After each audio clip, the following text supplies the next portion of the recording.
kita awali dengan doa. Bismillahirrahmanirrahim. Raditu billahi robba wa bil islami dina wa bi muhammadin nabiyya wa rasula. Rabbana zidna ilman nafi'a warzuqna fahma wasi'a. Allahumma rzuqna fahman nabiyyin wa hifdzal mursalin wa ilhamal malaikati al-muqarrabin birahmatika ya arhamar rahimin. Allahumma ballighna Makkah wal Madinata li ziyarati haramika wa harami nabiyika Muhammadin sallallahu alaihi wasallam yusran la usran wa ala sihhati wal afiyati wassalamati wan najahi birahmatika ya arhamar rahimin. Amin. Kumaha daraman. Alhamdulillah sehat walafiat. Kita sehat, keluarga kita di Mekah pun juga sehat. Mudah-mudahan hari ini sibuk-sibuknya jamaah haji mulai memproses untuk berniat haji. Sebagian besar langsung ke Arafah, sebagian kecil ke Mina dulu. Kalau ke Mina lewat program Tanazul, ya Tanazul. Nabi dulu memang begitu, ya ke Mina dulu. Tapi pemerintah mengambil langkah langsung ke Arafah. Karena apa? Karena kalau ke Mina dulu pasti amburadul, ya transportasinya. Maka ijtihad para ulama bahwa tanazul itu hukumnya sunnah. 99,9% pemerintah mengambil sikap langsung ke Arafah. Ya. Jadi sekarang jam 5 di sana jam 1 ya. Jam 1 alah persiapan pagi hari nanti baru proses. Sementara saudara-saudara kita forens, orang-orang luar negeri berjalan kaki, ya, berjalan kaki karena mereka ke Mina dulu, baru besok ke Arafah. Jadi puncak daripada haji baru ya mulai hari ini, ya nanti anggap aja sekarang sudah siang ini ya, sama anggap aja waktunya hari ini. Ya, jadi persiapannya adalah tarwiyah, kemudian besok Kamis Arafah, kemudian Jumat yaitu Yaumun Akhir hajinya, Sabtu Tasyrik awal, Ahad Tasyrik tsani, Senin Tasyrik salis. Artinya Ayyamut Tasyrik yaitu 3 hari. Hukumnya haram kita puasa. Kalau hari ini ya, ada sebagian yang puasa tarwiyah, ada yang tidak. Ya, peristiwanya ya, orang Yahudi juga puasa ya, tanggal 9 Dzulhijjah. Sahabat menyampaikan ke Rasul, ya Rasulullah, orang-orang Yahudi juga puasa ya Rasul. Bertepatan dengan Arafah itu 9 Dzulhijjah. Oh, kalau begitu kata Nabi, kita harus beda. Maka sebelum Arafah kita puasa tarwiyah. Tahun depan kita mulai. Andai kata aku dikasih umur panjang, tahun depan aku akan puasa tarwiyah. Qadarullah tahun depan Rasulullah wafat. Jadi hasrat niat untuk puasa tarawiyah itu ada, tapi belum pernah dilakukan Rasulullah. itu ya, belum dilakukan Rasulullah. Maka sebagian ulama mengambil sikap tetap sunnah, sebagian belum sunnah. Wallahualam. Maka bagi kita untuk menghadapi Idul Adha boleh puasa 2 hari sebelumnya, boleh cukup satu saja Arafah. Paling tidak Arafahnya yaitu Kamis besok, ya Kamis besok Arafah, karena fadilahnya luar biasa, ya fadilah besar. Dan Dzulhijjah ini merupakan Asyharul Hurumat, bulan yang dimuliakan Allah. 4 bulan yang dimuliakan. Bulan pertama namanya Muharram, bulan depan, ya bulan depan Muharram tahun baru Islam. Bulan ke-7 Rajab, bulan ke-11 Dzulqa'dah kemarin. Sekarang ini sudah tanggal 7 Dzulhijjah. Jadi sekarang ini ujung dari bulan Hijriah. Dan itu disebut dengan Asyharul Hurumat, bulan yang dimuliakan Allah. Tentu Ramadan gak berbanding. Jadi dari 12 bulan itu diambil 1 Ramadan, lalu 4 bulan yang dimuliakan Allah juga. Ramadan termulia. Innahu li wa ana ajzibi, kata Allah lewat hadis qudsi. Sesungguhnya Ramadan itu milikku dan aku sendiri yang membalas. Ya. Baik, Bapak sekalian Allah muliakan, ya. Kita di Indonesia juga berdoa selalu, Allahumma ballighna Makkah wal Madinata li ziyarati haramika wa harami nabiyyika Muhammad sallallahu alaihi wasallam. Ya Rabb, sampaikan kami, keluarga kami, pasangan kami, anak cucu kami bisa hadir ke tanah suci-Mu ya Allah. Ya, tanah suci Nabi-Mu ya Allah, semata untuk berziarah ke tanah haram Nabi-Mu dan tanah haram-Mu ya Allah. Yusron la usron, mudahkan ya Allah, tidak ada kesusahan, tidak ada kesulitan. 1. Wa ala sihhati wal afiyah, sehat jasmani, sehat rohani. Jasmaninya sehat, rohaninya apalagi. Sebab haji itu ya spiritual, ritual kita adalah fisik juga, rohani ya fisik juga. Maka sehat itu namanya sehat badan, afiyah itu sehat rohani. Yang ketiga, wassalamah, selamat. Kapan? Perjalanan pulang pergi, selamat. Wan najah, successful, meraih haji mabrur dan mabrur. Ya, bagi kita, Bapak sekalian, ya berdoa. Jangan tintinya berdoa untuk haji. Karena apa? Walaupun kita sudah berangkat haji 10 kali misalnya, tetap berdoa. Tetap berdoa, karena kita berdoa itu merupakan investasi untuk anak cucu kita. Sebab boleh jadi kita sudah berkali-kali ke Mekah, sebenarnya bukan doa kita sendiri, karena doanya kakek kita, eyang kita. Sementara kakek kita rezekinya Allah turunkan kepada kita, beliau-beliaunya belum diundang Allah tapi lewat cucunya. Maka hari ini kita pun juga berdoa, terus berdoa, ya berdoanya setiap batas sholat, minta bisa dihadirkan ke tanah suci. Ini merupakan investasi. Jangan diharap seorang kakek menanam pohon kelapa lantas besok akan bisa tumbuh dan berbuah. Tidak. Oke, nanam pohon kelapa, kapan buahnya? Untuk anak cucu, gitu kan? Nah, doa juga sama, berdoa. Jadi Bapak Ibu sudah pernah ke Mekah atau yang belum ke Mekah, doa terus. Ya, Allah mengabulkan rezekinya bisa ditaruh ke anak cucu kita. Ya, kalau yang namanya waiting list tidak perlu dirisaukan, itu sudah masalah umum. Tapi bagi Allah, bila mana Allah berkehendak memudahkan kita, mau apa dikata, ya, apa dikata, diundang. Hitungannya harus menunggu 20 tahun, nggak apa-apa.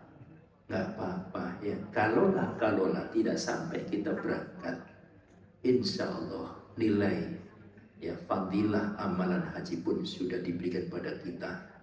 Kita sudah dipanggil oleh Allah hadir ke alam barzahnya saja, insya Allah ya. Pagi hari ini kita membahas haji sarana menuju muraqabatullah. Ada istilah muraqabah, ada istilah muqarabah. Ya, muraqabah, raqibah, raqib dan atid. Ya, pencatat amal kebajikan, pengawas. Ya, bukan pencatat, sedang pengawas. Ya, maka jiwa-jiwa ihsan itulah jiwa-jiwa yang merasakan bahwa dimanapun kita berada, pada saat apapun kita ada dan berhadapan dengan siapapun orangnya, kita selalu diawasi oleh Allah. Ya, combine antara iman dan Islam, maka wujud yang disebut dengan ihsan. Maka kalau ihsan, insya Allah kalau di jalan nggak ada yang namanya ngebut-ngebutan. Kalau ihsan jalan, insya Allah jalan kita macet tapi nggak terlalu macet. Karena orang tidak ada yang namanya saling mendahului. Pasti ihsan, merasa diawasi oleh Allah. Jadi mangga Pak duluan, gitu bukan malah ya. Sekarang yang terjadi apa? Ya, yang pejalan kaki merasa juga aku pejalan kaki. Yang pakai sepeda ongkel juga aku sepeda ongkel. Di jalan acuh, tidak ada aturan. Yang pakai becak pun juga mungkin aku tidak ada aturan. Yang pakai motor pun juga ngebut. Yang pakai mobil pun juga ngebut. Ya, saling serobot menyerobot. Kenapa terjadi ini? Karena ihsan belum tumbuh di dalam jiwa. Makanya antak budullah ka'annaka taroh wa ilam taroh ka'annahu yaroh. Apa itu gambaran ihsan? Yaitu ilustrasi seolah kita berdialog langsung dengan Allah. Kalau tidak bisa, yakinkan bahwa diri kita selalu diawasi oleh Allah. Itu ihsan, ya. Ihsan. Nah, jadi itu muraqabah. Kalau muqarabah dikata korubah, dekat, mendekatkan diri, takarub kepada Allah. Maka puncaknya adalah muqarabah, ya. Muraqabah itu selalu diawasi oleh Allah. Sudah dekat diawasi oleh Allah. Nah, haji sarana untuk menuju muraqabatullah. Bapak sekalian, haji bagian daripada rukun Islam kita, ya. Seperti yang kita ketahui, ya, dalam satu riwayat, buniyal Islam ala khamsin, syahadati an la ilaha illallah wa anna Muhammadar Rasulullah wa iqamis shalah wa ita'iz zakah wa shaumi Ramadan wa hijjil baita man istata'a ilaihi sabila. Ya, kata Nabi, Islam itu dibangun atas 5 pilar. Pertama syahadat, yang kemudian kita kenal dengan syahadatain, yaitu 2 persaksian, la ilaha illallah Muhammadur Rasulullah. Yang kedua iqamis shalah, yaitu mendirikan sholat. Hadis atau Quran itu selalu menggunakan narasi iqamas sholah, bukan amilus sholah. Kalau amalus sholihat ada, tapi kalau bicara sholat bukan disebut oleh Allah atau disebut Nabi dengan mengerjakan sholat, tapi mendirikan sholat. Ya, kita cari indeks data window Arabic Duhul Quran, dan Quran tidak ada namanya amalus sholat. Selalu dia katakan ada perintah menggunakan aqimis sholat, ada yang menggunakan aqamas sholat, ada yang menggunakan aqimus sholat. Apa artinya qoma yaqumu? Yaitu mendirikan, menegakkan.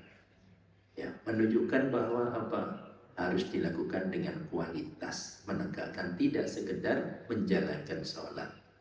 Nah, ialah nama ada istilah yaitu sholat khusyuk, dan Allah sendiri berfirman di dalam surah Al-Mu'minun, qad aflahal mu'minun alladzina hum fi sholatihim khashi'un.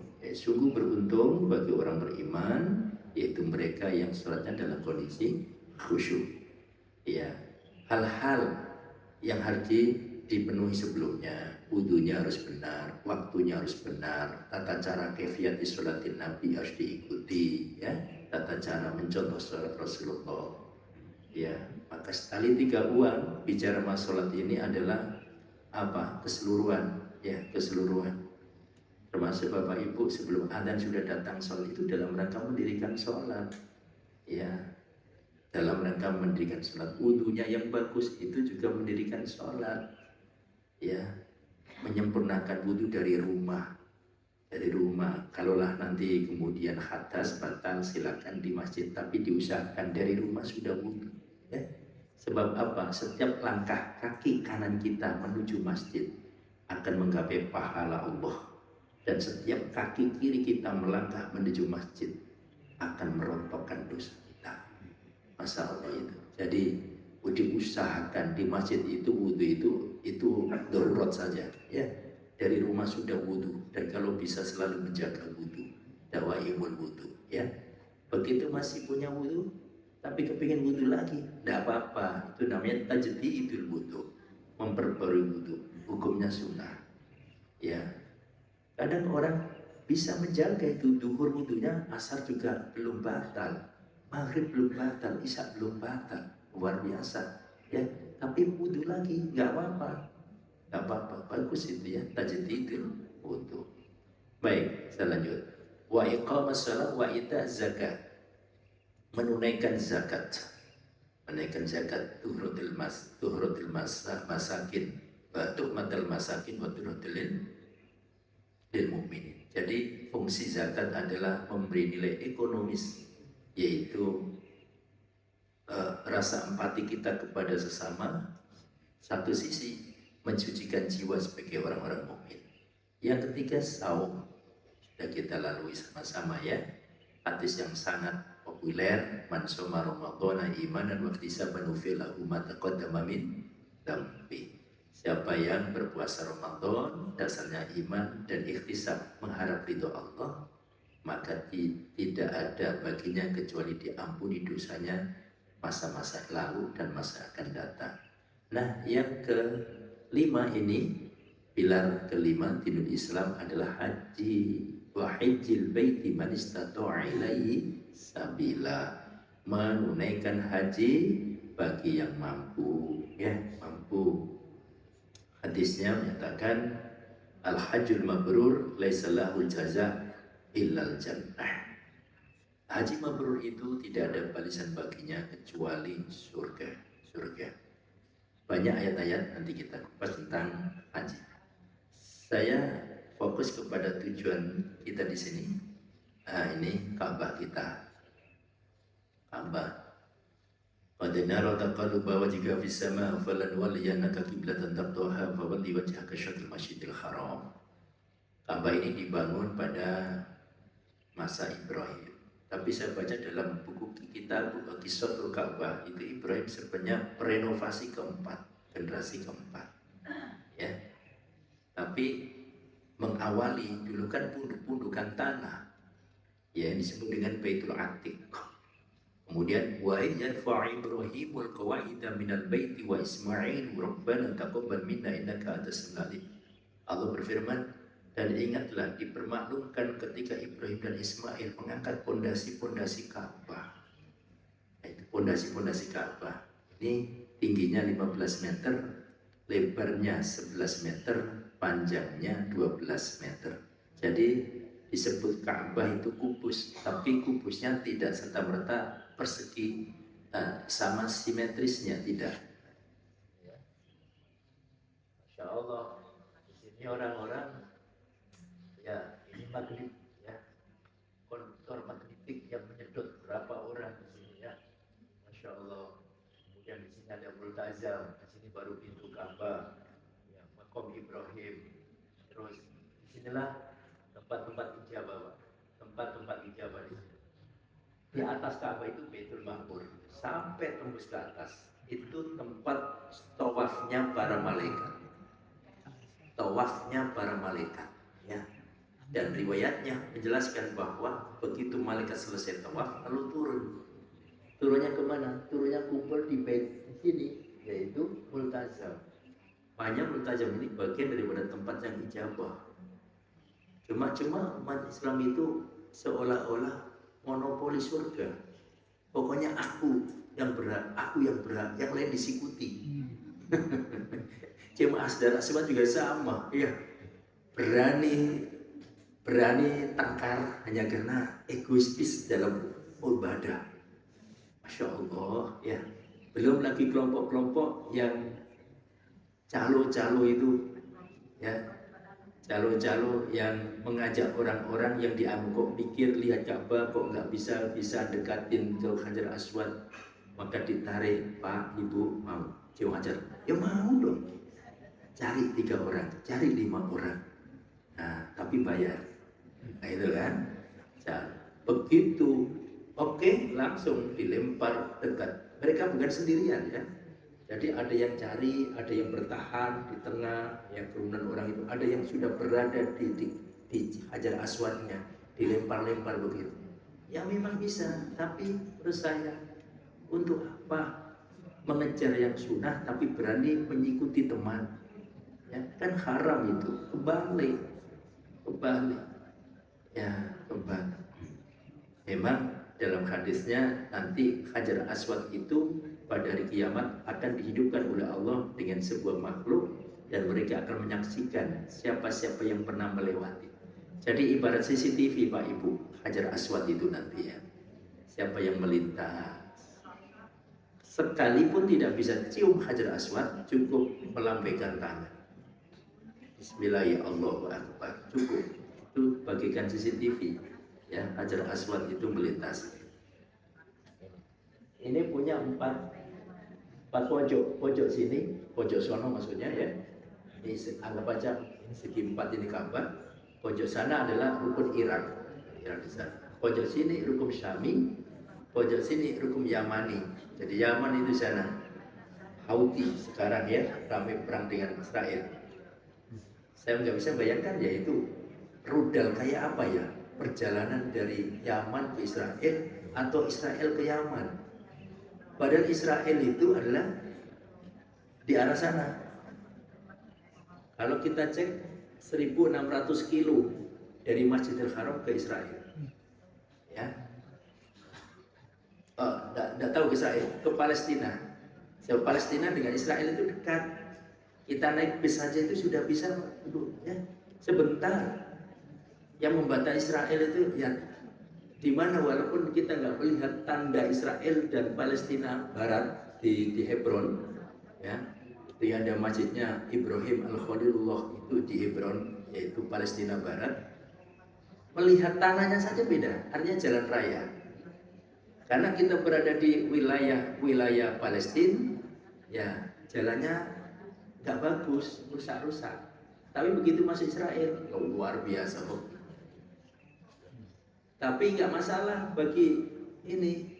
Kita pernah digait di situ, orang-orang Palestina bilang, biarin mereka menghebat, tapi mereka itu garong Pak. Jadi Palestina Barat itu pelan-pelan itu pembangunan untuk pemukiman pendudukan Israel terus ke timur ini, bikin perumahan. Itu tanah Palestina, ibaratnya Bandung dengan Cimahi. Cimahi itu Israel sana ya, Bandung. Jadi sebenarnya yang mepet aja, cuma dibatasi dengan Hebron atau katakanlah bukan Cimahi, Purwakarta namanya ya, dekat. Sementara ibu kotanya Palestina di Ramlah, di atas, kemudian Israel yaitu di Tel Aviv. Tel Aviv juga juga dekat. Tel Aviv juga mengambil tempat yang seperti di Pangalengan. Jadi Tel Aviv itu seperti Pangalengan Pak. Ya, jadi kita di puncak itu ya tahu-tahu gosong gitu aja ya, dingin, dingin ya. Nah, di bawahnya ada laut seperti laut ya di istana Netanyahu itu. Aduh lupa saya. Dan paling bawah namanya yaitu Tiberias. Sebelum Tiberias ada laut itu Tiberias. Saya nggak ke sana. Jadi di sini adalah ini adalah sono Iraki. Kalau pojok ini adalah Syami, kalau sini adalah Yaman. Nah di sono nggak ada. Ini di sana. Mekah di sono jadinya ya. Itu terus ditarik itu Indonesia persis. Indonesia ditarik terus Bandung ditarik lagi yaitu Baitul Mukmin. Jadi kita itu pojok daripada tenggaranya Ka'bah gitu ya. Kalau Pak Dr. Fahmi Basya ya, selalu dengan saya beliau yang itu selalu mengumpulkan tentang Borobudur tinggalan Nabi Sulaiman ya. Itu memang titiknya itu ketinggian Borobudur dan ketinggian Ka'bah maka itu sama menurut teori ilmiah ya, beliau kan sangat ilmiah matematika Quran itu garis dan banyak rahasia Borobudur itu. Jadi kalau sekarang banyak orang Wah, itu peninggalan Buddha Hindu itu bisa dikaji secara ilmiah. Ya, sebenarnya ya, Sailendra Sail itu di dalam bukunya Pak Daud Yusuf, mantan Menteri PDK zaman Pak Harto ya. Itu Sail itu raja, Indra itu gunung. Jadi Sailendra itulah sebutan, bukan sosok manusia, tapi itu adalah gelar. Belanda sudah terlanjur menutup-nutupi masalah, disebut Sailendra. Siapakah yang disebut dengan Raja Gunung di dalam Al-Quran? Yaitu Nabi Daud. Nabi Daud, ya, Nabi Daud, ya, Al-Quran Nabi Daud. Aduh, saya lupa ayatnya itu. Ada ya, ada. Jadi banyak. Apalagi kemarin ada penelitian baru, ya, sekitar 3 bulan yang lalu lah, dari sarjana California datang. Sampai beliau ini semula ateis, akhirnya masuk Islam ya, dari Amerika, dan kembali ke Amerika dibodoh-bodohin oleh teman-temannya di kampus ya. Dianggap mereka itu kekuatan keilmiannya sudah luntur, tapi biar aja dia diem aja. Kembali lagi, kemudian datang ke misalnya lagi datang ke Borobudur, ya ternyata ada rahasia di balik rahasia. Bahkan menurut penelitian beliau adalah ini sebenarnya zaman setelah Nabi Muhammad ya, setelah zamannya Nabi Muhammad. Artinya apa? Islam itu sudah masuk ke Indonesia. Pada masa zaman Nabi sudah masuk ke Indonesia. Di sini ada makam Ibrahim. Makam Ibrahim ini tempat ya. Wa ij'alnal baita mathabatan lin-nasi wa amna wattakhidhu min maqami Ibrahim musalla. وعهدنا إلى إبراهيم وإسماعيل أن طهر بيتي للطائفين والعاكفين والركع السجود. Makam Ibrahim itu adalah usulan daripada Umar. Bapak sekalian, Sayyidina Umar itu banyak usulnya, dan usulnya diterima Allah. Salah satu di antaranya adalah makam Ibrahim dijadikan tempat sholat. Dulu enggak. Termasuk masalah khomer, sama khomer itu. Khomer dulu itu halal, ya, karena itu perasan anggur menjadi komoditi bangsa Arab yang menghasilkan sesuatu. Ya. Tapi manfaat dan bahayanya lebih besar bahayanya daripada manfaatnya. Pelan-pelan sampai 4 ayat bicara masalah khomer. Umar ngotot, kepingin ya Allah turunkan ayatmu sehingga kau haramkan bagi kami. Terakhir kasusnya ada 2 orang Arab yang bertengkar ya, saling memukul, dan setelah diselidiki ternyata mereka berdua sesudah minum khamr. Maka turun ayat fajtanibu, ya, itu jauhilah innamal khamru wal maisir, sesungguhnya khamr dan judi ya, itu kemudian rijsun min amali syaitan, merupakan perkara yang najis, yang ya buruk ya, dari perbuatan setan dan seterusnya. Nah, dulu yang saya masih mendapati tahun 90-an itu jam-jam itu di bawah sini, jam-jam. Mungkin Bapak Ibu ya, tahun 90-an sebelumnya apalagi itu masih bisa melihat jam-jam, kita bisa mandi di bawah orang tawaf itu ya. Ya, jam-jam. Tapi tahun 99 masuk ke 2000, tahun 2000-an sudah ditutup. Memang ada sangat banyak manfaatnya, di mana pelataran Ka'bah menjadi luas. Dulu terganggu memang, itu ada zam-zam yang bagian ibu-ibu sebelah kiri, ibu bapak sebelah kanan. Jadi kalau setelah tawaf itu turun ke bawah mandi-mandi karena panas ya, kita ngambil air di tempat wudhu itu, kita siramin ihram kita, seger sekali. Bahkan kita bisa nyuci pakaian ihram kita, nyuci dalam arti di tempat wudhu ya, bukan nyuci tempat nyuci khusus, tidak ya. Nah, bahkan sekarang perkembangannya di bawah Ka'bah, sebelah timurnya Ka'bah ini timur, jadi timur ya, agak ke selatan sini itu ada terminal. Jadi hiruk pikuknya jamaah haji itu, terminal itu ada di bawah Ka'bah ya, di pelataran. Dari manapun mereka yang dari berbagai tempat yang jauh yang pakai bus itu pasti nanti lewat bawah masjid itu, kemudian nanti naik ke atas sudah pelataran Masjidil Haram pelataran di luar ya, bukan di dalam Ka'bah itu. Ini jadi luar biasa ya, terminal di bawah bangunan masjid ya, masjid. Makanya tempo hari kita umroh itu masih lubangnya luar biasa diperbaiki, maka akhirnya dibatasi tempat tawaf, dan sampai sekarang mungkin ya tawaf itu harus pakai pakaian ihram. Itu semula sejak pembangunan bawah. Jadi kalau kita ingin ihram, kalau pakaian biasa nggak mungkin boleh, boleh ya. Jadi kalau kita ke ihram pasti kita ngelabui petugas, kita pakaian ihram dulu, walaupun kita bukan sedang umroh. Tawaf kan boleh saja kan, tawaf ya. Nah, kalau umroh kan memang harus sarana, harus pakainya cuma 2 helai saja, tidak ada yang lain. Ibu-ibu pun juga sudah rapat ya. Kalau ibu-ibu nggak terdeteksi, kalau bapak-bapak terdeteksi. Ya, kalau ingin tawaf harus pakai pakaian ihram. Setelah itulah kemudian lebih tertib, tapi ya ribetnya itu harus ganti pakaian ihram dulu, walaupun pakai celana di dalam ya. Tapi kita pakai tawaf itu pakai ihram. Nabi menjadikan Ka'bah ini setelah Nabi pindah ke Madinah. Ketika di Mekah Rasulullah masih menghadap ke Palestina, yaitu Masjidil Aqsa. Kapan itu Rasulullah di Mekah masih ke Masjidil Aqsa, pindah ke Madinah masih ke Masjidil Aqsa. Dalam tarikh Islam disebut Rasulullah selama 16 atau 17 bulan sholatnya menghadap ke Masjidil Aqsa, ke Palestina. Lalu di mana? Yaitu di Mekah setahun, lalu pindah ke Madinah, yaitu lebih kurang 4 bulan. Turunlah ayat qad nara taqalluba wajhika fis sama falanuwalliyannaka qiblatan tarduha fawalli wajhaka syatrul masjidil haram. Rasulullah persis berada di Madinah saat itu sholat di Masjid Qiblatain yang kita sebut sekarang.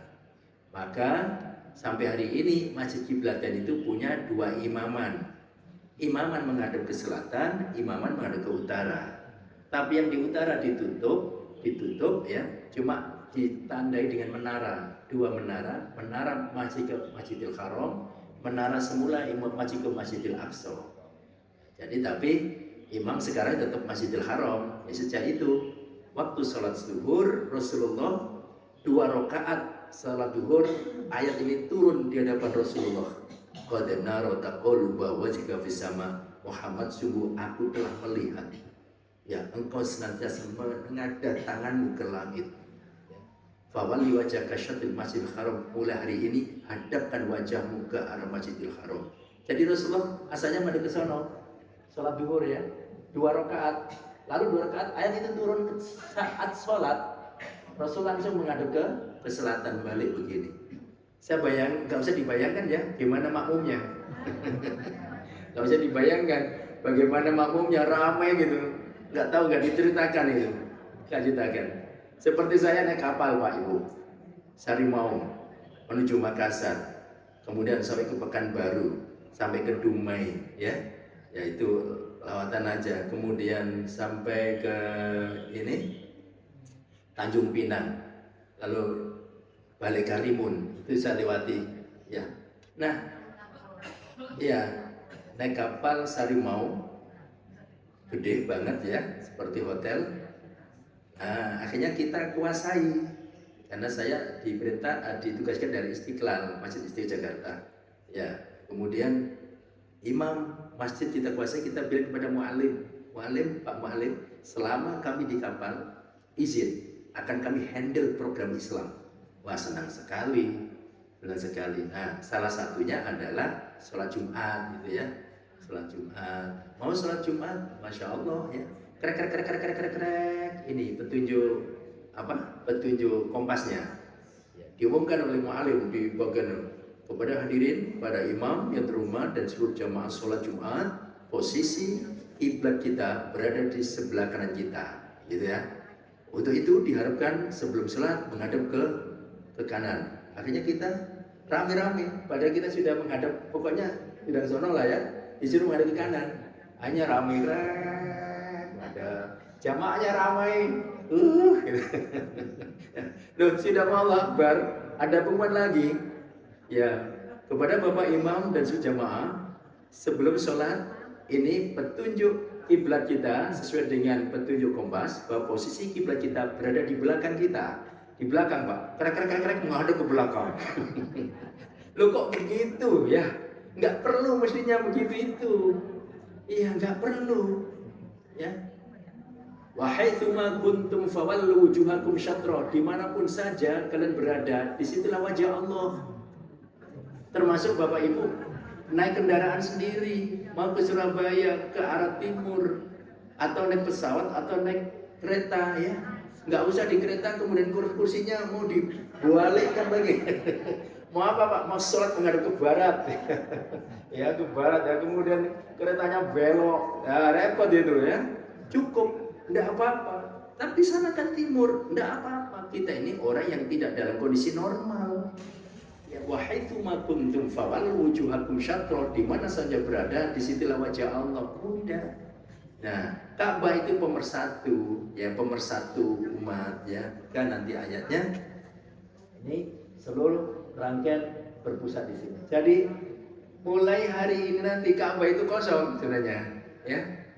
Jadi kalau Bapak Ibu mau cium Hajar Aswad hari ini monggo. Datang ke sana sewar-warnya gitu ya. Tapi siapa yang di sana? Paling-paling para askar ya. Tidak ada, atau orang yang memang tidak haji, para mukimin mungkin nggak haji ya kan? Nggak haji. Nah mereka, tapi kan mukimin juga pick up ke Arafah untuk kepentingan yayasannya. Ya kosong ya. Dan setelah Arafah besok penuh lagi.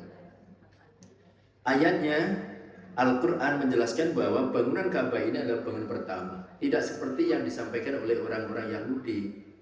Inna awwala baiti wudi'a lin-nas alladzi bakkata mubarakan wa hudan lil alamin. Fi ayat bayyinatul maqam Ibrahim wa man dakhalahu kana aminan wa lil nas hijjul baiti man istata'a ilaihi sabila wa man kafara fa innallaha ghaniyyun 'anil 'alamin. Itu di tafsirnya. Nah ini. Jadi semula ada Alkitab mengatakan bangunan pertama itu adalah Masjidil Aqsa. Tidak, dibantah langsung oleh Allah di dalam surah Ali Imran surah ke-96. Inna awwala baiti wudi'a lin-nas alladzi bi Bakkah. Bakkah itu Mekah. Kenapa disebut Bakkah? Bakkah itu adalah lembah tangisan. Disebut Mekah itu adalah lembah tangisan. Tangisannya siapa? Yaitu saat itu adalah Nabi Adam dan Hawa. Sekalipun semula pertemuan pertama yaitu di Arafah di Jabal Rahmah. Setelah pertemuan antara Hawa dengan Nabi Adam alaihissalam, lalu Nabi Adam berdoa kepada Allah, ya Allah, aku harus kemana pergi dan berikan perlindungan aku dari godaan iblis.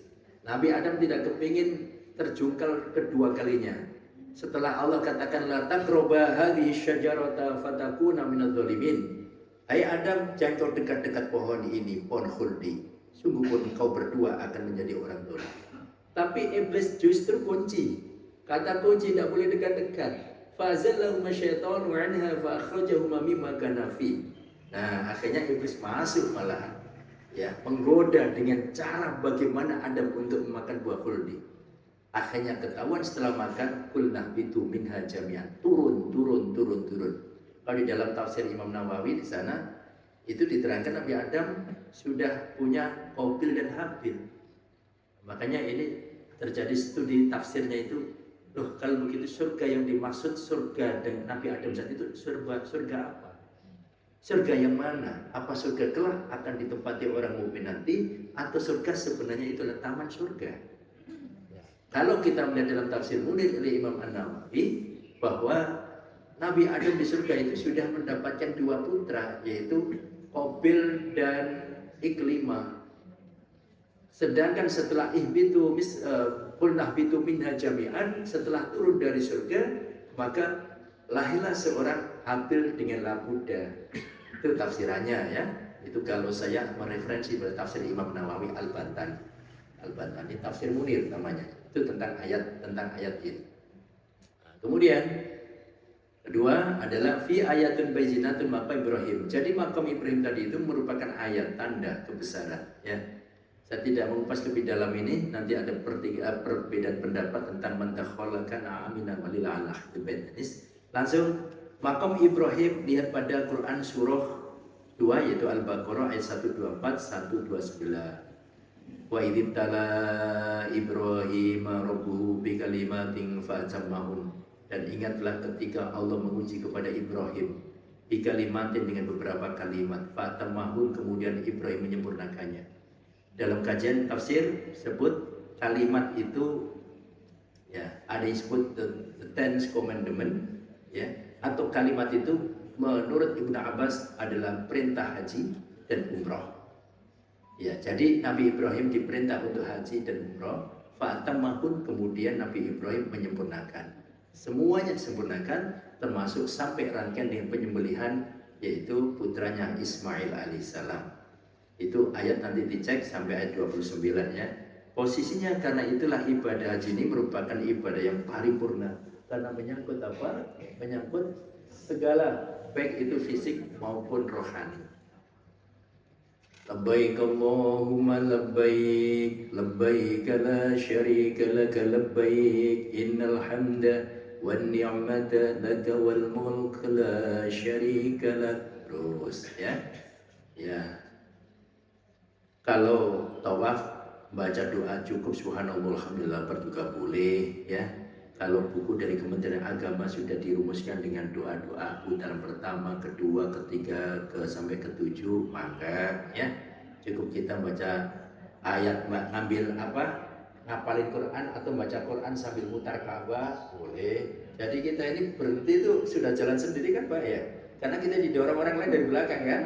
Iya, dengan baca Quran aja. Paling-paling kita jangan nyasar. Nyasarnya nanti ke sono. Jadi kita sekali-kali melihat depan gitu kan ya. Jangan sampai terlalu ngiri. Kalau kita masuk ngiri pasti nanti itu ada panat ya. Kalau kita terlalu ke kanan pasti menjauh dari Ka'bah, terlalu lama. Ya. Sebenarnya kalau tawaf sendiri aja 7 menit sudah selesai 7 putaran. Sendiri loh ya. Sendiri karena satu putaran. Tapi kalau sudah bawa istri repot lagi, apalagi bawa orang tua harus lebih hati-hati ya, harus kita jaga orang tua, jangan terlalu dekat. Kepengennya orang tua kepengin ke Ka'bah, ntar dulu tawaf itu nggak usah deket-deket dulu, nggak selesai nanti gitu ya. Tapi jangan jauh-jauh, malah nggak selesai. Paling tidak ya 5 meter lah dari Ka'bah ya. 5 meter dari Ka'bah, sekali-kali ayun kanan, ayun kiri ya. Nah, orang tua kita kawal, ternyata kesandung kakinya orang tua roboh, kita marah-marah. Padahal ingat, la rofasa, wala fusuko, wala jidala fil hajj. Tidak boleh rofas, ngomong kotor, wala fusuko, dan tidak boleh berfasik. Fasik itu menganggap ringan dengan dosa-dosa kecil. Ya, dalam masalah haji. Wala jidala, dan tidak boleh bertengkar, berdebat. Berdebat apa tadi itu? Karena orang tua kesandung, pada yang nyandung nggak sengaja, akhirnya berdebat. Yang satu, saya tidak. Di Ka'bah begini. Gara-gara orang tuanya kesandung kakinya tetangga. Allahu Akbar ya. Nggak boleh. Wah sekalian, mungkin kita kesandung oleh orang lain, mungkin kita kadang-kadang juga nendang kakinya orang lain kan gitu kan ya. Jadi tolong dong ya, benar-benar ayat itu berlaku, yang berlaku. La rafatha wala fusuqa wala jidala fil hajj. Banyak orang yang debat. Maaf, debat masalah fikih juga sama. Ya, ini yang lebih parah itu fikih ya. Kadang di pesawat itu sudah debat itu. Di pesawat debat. Beda apa? Beda KPIH-nya. Ya. Beda KPIH-nya, yang satu punten ala Muhammadiyah, yang satu ala NU, yang satu ala Persis, yang satu ala Salafi, kira-kira gitu ya. Kebetulan masing-masing satu rombong, satu kloter digabungkan ya. Nah, gara-gara masalah apa? Yaitu kualitas tayamum. Tayamum itu cukup untuk 1 sholat atau boleh untuk 2 sholat. Di pesawat berdebat. Sampai pesawatnya turun masih belum selesai, hatinya dongkol. Turun mestinya harus sujud syukur, tapi ini malah bermusuhan. Gara-gara apa? Gara-gara berdebat masalah fikih. Terjadi, saya memperhatikan itu ya, ngalami seperti itu ya. Ya Allah. Ya. Karena apa? Yang satu pakai mic, yang menguasai pesawat. Dulu sebelum Osama bin Laden, peristiwa Osama bin Laden itu kan kita bebas menggunakan mic di pesawat, Pak Ibu. Bebas. Pengumuman apa saja sok, adzan di pesawat sok, ya, berdoa di pesawat sok boleh. Tapi setelah Osama bin Laden, ya, peristiwa BTC dulu itu ya, dan sejak itulah tidak boleh sekali. Ngumumkan harus ditulis dulu, dikawal oleh pramugari. Masya Allah, adzan itu pun juga sama, dikawal. Kalau bisa nggak usah pakai mic, nggak usah pakai mic. Itu sejak peristiwa Osama bin Laden. Jadi semua peraturan SOP pesawat tidak semudah sebenarnya. Padahal itu jamaah haji semua. Ya namanya jamaah haji, ya jamaah haji. Kemarin di Yaman ditembak dirudal oleh Israel ya. Insya Allah, ya Allah, ya Allah. Oke, biar nggak kemana-mana. Tawaf kesemestaan alam. Ini menyangkut masalah dimensi spiritual, menyangkut dimensi emosional, dan menyangkut dimensi fisikal kita, ya, tawaf ini. Jadi makanya kita sebut dengan paripurna tadi itu. Ya, ini tawaf. Warna paling putih, dimensi spiritual, ya, spiritual question. Kemudian biru, dimensi emosional, emotional question. Ya, kecerdasan emosional. Dan warna pink itu adalah dimensi fisikal, fisik kita. Ya, fisik kita. Jadi yang paling dalam ada spiritual kita. Orang olok-olok kayak apa, kalau hati kita itu lega, semata ridho Allah. Orang memaki-maki kita kayak apa, atau orang memuji-muji kita, tetap kita adalah fokus kepada Allah. Maka di sini harus pandai-pandai untuk memanage, ya, memanage. Nah, fisik ini nyangkut masalah fikih, masalah fikih. Ya. Nah, jadi fikih juga tetap seperti sholat kita ini, tidak hanya fikih doang. Ya, sholat kita ini termasuk juga masalah akhlak, juga masalah akidah, juga masalah fikih. Itu harus berjalan bareng. Fikihnya itu adalah gerakannya bagus, ya, bacaannya bagus, makhrajnya bagus, itu fikih. Ya. Akhlak itu nyangkut masalah atribut. Maaf. Sholatnya pakai, bukan kok berarti ya, pakai pakaian yang nggak pantas, ya, menghadap Pak RT saja luar biasa pantasnya, tapi menghadap Gusti Allah ternyata angger wae. Itu nggak punya akhlak, itu lemah, ya. Padahal akhlak masuk, akidah lebih-lebih, ya. Waduh, sekarang rajin ke masjid. Kenapa sih Om kok rajin masjid? Punten, ini mertua sedang di rumah. Mertua sedang di rumah, akhirnya rajin ke masjid, Pak. Kayak gitu. Ya sama saja dengan kenapa Pak ke masjid? Ini mantu sedang di rumah, ini liburan, saya harus ke masjid umpama. Itu namanya apa? Akidahnya nggak bener, itu maksudnya. Ya, akidahnya nggak bener. Jadi setali tiga uang yang namanya akidah, syariah, dan akhlak ini berjalan. Karena itulah dimensi dalam tawaf kesemestaan ini, dimensi spiritual harus, dimensi emosional harus, dimensi fisik lebih-lebih. Ya, lebih-lebih. Ya, aktivitas fisik dan IQ dibimbing oleh 5 langkah bersumber pada rukun Islam. Tadi itu ya, antakudullah kan bunyal Islam ala khamsin, syahadat, salat, zakat, saum, haji. Yang kedua, kecerdasan emosi yang dibentuk oleh 6 prinsip yang bersumber dari nilai rukun iman pada Allah, malaikat Allah, kitab Allah, nabi Allah, hari akhir, takdir. Kecerdasan spiritual question berisi suara hati ilahi, fitrah namanya, bersumber dari percikan Asmaul Husna yang bersifat universal. Seluruh gerakan bertawaf mengelilingi titik Tuhan, hotspot, seperti gerakan Islam semesta, yaitu ihsan, gerakan alam kita ini. Gerakan kita itu begini tuh ya. Jadi semua orang tawaf juga begini mutarnya, bukan begini. Ya, molekul pun juga begitu berputar.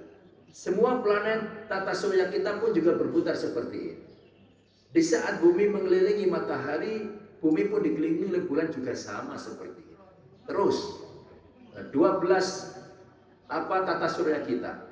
Yang terakhir yang ditemukan pada tahun 2003, yang lalu 2003 ditemukan satu tata surya yang dikenal dengan tata surya Nibiru. Aneh, hanya ini saja yang berputar terbalik. Ini NASA yang menemukan kan, di mana besarnya tata surya ini adalah 10 lebih besar daripada bumi, berputarnya balik. Tapi semua itu al-mustaqarri laha dzalika taqdiru aziz alim, sesuai dengan orbitnya berjalan. Titik orbit, dan itu merupakan di bawah kekuasaan Allah. Tidak ada yang tabrakan. Seirama dengan waktu, mungkin nanti dekatnya kiamat. Ya, Allah berkehendak lain. Tapi para ahli NASA sudah prediksi tahun 50 tahun setelah 2003. 50 tahun setelah 2003, berapa gitu? Tahun 2053. Di mana planet yang ditemukan tahun 2003 itu yang namanya Nibiru berputarnya begini, nanti mendapatkan gravitasi matahari. Jadi daya tarik matahari sampai begitu dari mataharinya geser bumi. Ibu-ibu tahun 2053 masih ada nggak kira-kira? Udah Allah alam ya. Maunya kita ini ingin panjang umur, ya nggak usah panjang umur lah ya. Barokah saja ya yang kita minta, barokah. Kapanpun kita siap, Yang penting hari ini, mulai ini kita selalu memperbaiki diri kita, memperbaiki gitu ya. Nah, jadi nggak usah takut mati ya. Ya, bahkan sekali-kali belajar mati. Kalau mau tidur Bismillahirrahmanirrahim ya, mati beneran. Belajar mati nanti bangun itu, masya Allah. Belajar mati, membayangkan Pak dikubur gimana terus. Dan secerdas orang itu orang yang selalu ingat mati. Sebodoh-bodoh orang itu orang yang lupa mati. Hidup seperti 1000 tahun. Ya seperti 1000 tahun ya, nggak mungkin ya, nggak mungkin. Nah sekarang bagaimana ultimate goal kita untuk muraqabah? Ini ada titik-titik poin. Jamnya sudah jam 6 ya. Ini lambat ini, ya lambat ya. Kiat-kiat membangun diri mencapai muraqabah menuju makom haji mabrur. Pertama, tobat harus dilakukan. Tobat itu cirinya, pertama adalah menyesali diri, yang kedua berjanji tidak mengulangi, yang ketiga adalah mewarnai hidup itu dengan amal soleh. Itu aja. Ya, sebesar apapun dosa kita, pokoknya 3 ini tidak boleh lepas. Kita cuma beramal soleh pelan-pelan, tapi nggak nyesel sama sekali dosa yang kita lakukan. Ya percuma juga. Ya. Kita nyesel banget, tetapi ulangi lagi. Jadi tobat, makan lombok ya, cabai ini ya, pedesnya cabai ini. Dia nyesel, nggak mengulangi, tapi nggak mau sholat sininya, ya sama aja. Ya. Jadi taubat itu cirinya seperti itu, taubatan nasuha wa tubu ilallah ya, ilallah jami'an. Itu adalah apa? Yaitu nyesel diri, lalu berjanji, beriktikad dalam hatinya tidak akan mengulangi lagi, dan satu lagi warna hidup kita dengan amal soleh. Zuhud, mengosongkan diri, hidup tanpa terpaut dengan dunia. Tidak berarti kita lari dari dunia, tapi hati kita sepi dari keramaian dunia. Walaupun kita berada di tengah kota, tapi hati kita ternyata bukan terpaut dengan ramainya dunia. Zuhud, ya, zuhdun. Nih, sabar, yaitu pengendalian sikap dan tahan uji, sabar. Oke, warok, meninggalkan perkara yang tidak jelas hukumnya. Seperti ayanda Imam Syafi'i itu kan, ya menemukan sebuah buah-buahan ya, sebuah buah-buahan yang jatuh di pekarangan orang, tapi sudah nggak dimakan. Habis dimakan baru berpikir kan ayah Imam Syafi'i, loh yang saya makan itu milik siapa? Akhirnya dicari pekarangan siapa. Ketemulah hanya ternyata yang punya juga orang alim. Sekalian diuji, Imam Idris itu diuji. Ini kalau tidak orang soleh nggak mungkin minta halalnya. Hanya disuruh apa kerja di rumahnya nggak dibayar, kemudian tambah lagi sekian tahun. Yang terakhir disuruh nikahi anaknya yang buta, yang bisu, yang tuli, yang butung tangannya, yang nggak punya kaki. Masya Allah, nikah seumur-umur Begitu nasibnya bapaknya Imam Syafi'i, Imam Idrus ya. Ya, ternyata akhirnya Imam Idrus kepingin karena waro, kepingin dihalalkan hanya gara-gara nemu barang tadi itu. Iya Pak, siap untuk dinikahkan untuk anakmu. Yang penting aku halalkan. Ya oke, satu hari diakadkan. Setelah diakadkan disuruh masuk kamar. Ternyata yang terjadi kebalikannya, cantik jelita, ya rupawan, lengkap. Imam Idris malah lari dari kamar. Itu bukan hak saya. Kata mertua, buntung kakinya nggak ada, ya tangannya buntung, ya matanya gelap, nggak lihat, kupingnya nggak dengar, bisu lagi. Ini kok orang kok luar biasa. Kata ayandanya, itu istrimu. Loh, istriku? Iya. Yang ku maksud buta, dia tidak pernah melihat maksiat. Masya Allah. Yang ku maksud apa ini? Nggak dengar ya. Ya tuli itu karena dia tidak pernah mendengarkan musik-musik ya macam-macam. Yang ku maksud dia bisu, tidak pernah berkata kotor. Yang ku maksud tangannya buntung karena dia tidak pernah bermaksiat, tangannya apa? Kakinya nggak pernah untuk melangkah pekerjaan dosa. Itu yang saya maksud. Masya Allah. Akhirnya lahirlah Imam Syafi'i. Itu ibu ya. Lahirnya sosok bayi yang 7 tahun sudah hafal 30 juz. Ustadz berapa tahun waktu itu? berapa juz itu ya. Imam Syafi'i 7 juz sudah hafal ya. Masya Allah. Itu waro namanya ya. Fakir ya, tidak meminta lebih, sikap rendah hati, andap asor dan berbudi, menyerahkan diri secara total, rela suka dan senang hati tanpa terpaksa, tumbuh rasa cinta yang tidak tergambarkan. Itulah kiat membangun diri mencapai muraqabah menuju makom haji mabrur. Ya, saya lanjut saja sampai langsung kesimpulan. Sikap memohon agar kiranya kita bisa hadir ke ibadah suci merupakan akhlak terpuji dan ia harus diikhtiarkan. Maksudnya begini Pak Ibu, ikhtiar itu ya. Oh saya kepingin haji, saya kepingin umroh. Yo kepingin, tapi kapan nggak tahu. Ya daftar, walaupun cuma seberapa, gitu loh ya. Atau nabung dikit-dikit disimpan di rumah aja. Itu namanya ikhtiar. Tapi saya kepingin, nggak pernah daftar, kepingin terus.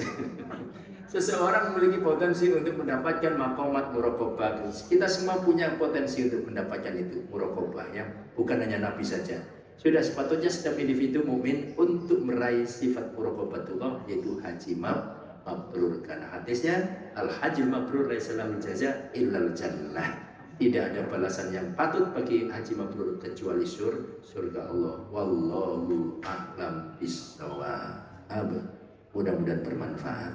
Mudah-mudahan haji kita pun juga diterima Allah. Keluarga kita yang sekarang di sana juga dilancarkan, dimudahkan ya, dan mendapatkan haji mabrur. Insyaallah. Sampai jam 12 siang. Ya. Oke deh, kita tutup sama-sama. Alhamdulillahirabbil alamin. Subhanakallahumma bihamdik asyhadu an la ilaha illa anta nastaghfiruka wa natubu ilaik. Assalamualaikum warahmatullahi wabarakatuh.